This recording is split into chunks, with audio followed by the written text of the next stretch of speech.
30 March 2025 match number 11 Rajasthan Royals versus Chennai Super Kings, যেটা হতে চলেছে আসামের বর্ষপাড়া স্টেডিয়ামে, যেটা doctor Bhupendra Hazarika cricket stadium নামেও পরিচিত। এখানের সিটিং ক্যাপাসিটি হচ্ছে 55,000 এবং এটা ইন্ডিয়ার 49th ইন্টারন্যাশনাল ক্রিকেট ভেন্যু হিসেবে পরিচিত।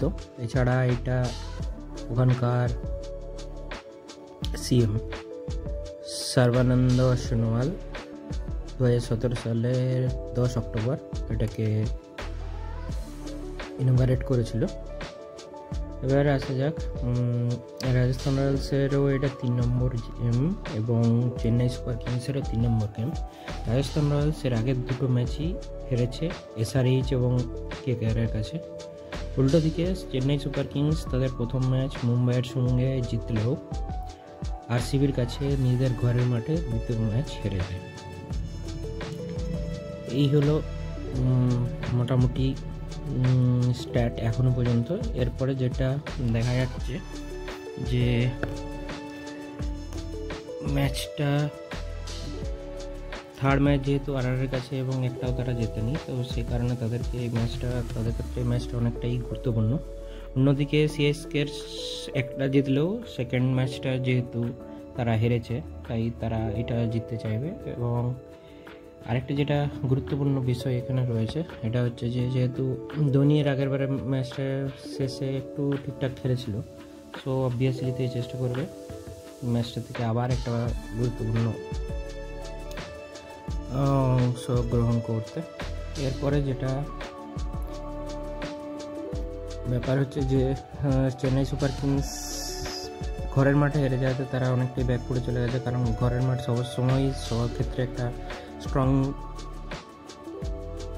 জায়গা হিসেবে পরিচিত থাকে সবার ক্ষেত্রেই। যদিও কেকেআর যেমন তাদের প্রথম ম্যাচটা আরসিবির কাছে হেরেছিল, তেমনি সিএসকেও আরসিবির কাছে তাদের ঘরের ম্যাচটা হেরেছে। এবার আরসিবি প্রথম দুটো ম্যাচই তাদের অ্যাওয়ে ম্যাচ ছিল, দুটোতেই তারা কেকেআর এবং সিএসকে দুজনকেই ঘরের মাঠে হারিয়ে দেয়।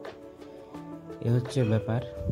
তো অবভিয়াসলি রাজস্থান রয়্যালস এবং সিএসকে দুজনই আজকে ম্যাচটা জিততে চাইবে, কারণ রাজস্থান রয়্যালস একটাও ম্যাচ জেতেনি।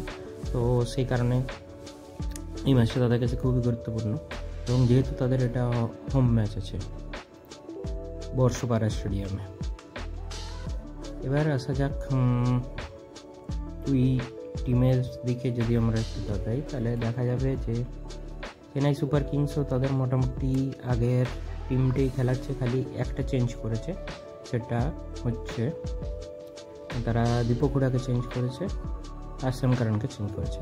আচ্ছা, এবার রাজস্থান রয়্যালসের ক্ষেত্রে দেখি, রাজস্থান রয়্যালস তো সেম প্লেইং 11ই খেলাচ্ছে, যেখানে সঞ্জু স্যামসন, জয়সওয়াল, নীতিশ রানা, ক্যাপ্টেন রায়ন পরাগ, উইকেট কিপার ধ্রুব জুরেল যে ভালো খেলছে, সিমরান হেটমায়ার, জোফরা আর্চার, হাসারাঙ্গা, থিকসেনা, তুষার দেশপান্ডে, সন্দীপ শর্মা, দুটো স্পিনারই শ্রীলঙ্কার।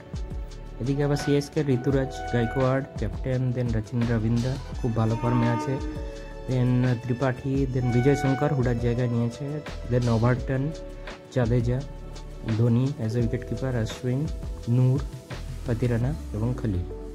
চেন্নাই সুপার কিংস তাদের এই ম্যাচে ক্যাপ্টেন ঋতুরাজ গাইকোয়াড় টসে জিতে এবং বোলিংয়ের সিদ্ধান্ত নেয়।